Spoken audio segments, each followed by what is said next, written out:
மர ஓடிகளெல்லாம் தேலை மேல விழுந்திருக்க, கவாத்து கத்தி எடுத்துக்கிட்டு ஓடற பார்த்த மனம் பல்துளக்க மனமில்லாத மனசும் அங்க ஓடுதுங்க.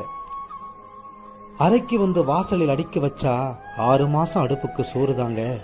கவாத்த காட்ட பார்த்து புட்டா மாறு பொறுக்க படையெடுத்து போனதெல்லாம் இப்பயும் பசுமையா இருக்குதுங்க. குசினி பக்கம் இடமிருந்தா மலை போல் அடிக்க வச்சு ஏறி உட்கார்ந்து தட்டு நிறைய சாப்பாட்டை போட்டுக்கிட்டு ஆடிக்கிட்டே தின்ன காலம் எங்க இனி வருமுங்க. பக்கத்து விட்டு குழம்பு வாங்கி சோத்து மேல ஊத்திக்கிட்டா சேக்காளி அம்மாவெல்லாம் நம்ம அம்மாவா தெரியவாங்க. ஞாயிற்றுக்கிழமை வெயிலுனா பெட்ஷீட்டு கம்பளிகள்லாம் ஓட்டு மேல காய போட்டு மேலேயே படுத்துக்கிட்டு விளாண்டதெல்லாம் இனி எங்க வருமுங்க.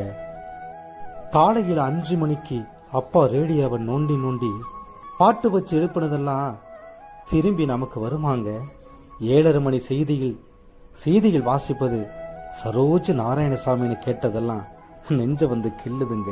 மர்பிபிள்ஸ் ரேடியோவில் சவுண்டா வாசலில் வச்சுக்கிட்டு திரை இசை பாடலெல்லாம் ரெண்டு கூட ரசிச்சதெல்லாம் எங்க வரும். தாட்டு பூட்டு தொப்பில் பழம், உன்னிக்காய முள்ளிப்பழம், நாகுரிஞ்சா பழங்கள் எல்லாம் காட்டுக்குள்ள பறிச்சு வச்சு தின்னதெல்லாம் நெஞ்சிலேயே நிக்குதுங்க. சுடுதண்ணி கடந்து வச்சு அம்மா வந்து தேடுறத கோழி கொடாப்பு பின்ன ஒளிஞ்சு நின்று பார்த்ததெல்லாம் இப்ப எங்க இருந்து பாக்குறதுங்க. அழுக்கு துணி அள்ளிக்கிட்டு ஆத்துக்கு போய் அம்மா கூட ஆட்டம் போட்டு வீடு வந்து கறி குழம்பு தின்னதெல்லாம் இனி வருமா.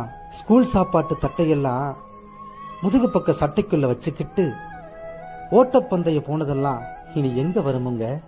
டக்கு வண்டி சத்தம் எங்கு வாசல் பக்கம் வந்ததுன்னா ஓடி வந்து பார்த்ததெல்லாம் இனி எங்க வருமுங்க. தங்கச்சி சடங்குக்கு கூட்டம் கூட்டமா வந்து டீ பார்ட்டி லட்டு மிச்சர் தின்னு பந்தலில் டன்ஸ் மியூசிக் தலையாட்டி கேட்டதெல்லாம் இனிமேல் எங்க வருமுங்க. ஸ்கூல் லீவு விட்ட நாள்ல மாடு மேயிற சதம்புக்குள்ள ஓடையில நனைஞ்சு தொப்பையா ஆடினது எல்லாம் இப்பயும் வருதுங்க.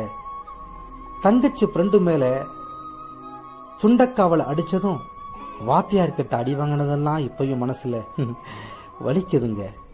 இத்தனையும் சொல்ல சொல்ல கண்களெல்லாம் கலங்குதுங்க. உங்களுக்கு கலங்குதுன்னா வாழ்பாறையை மறக்காதீங்க.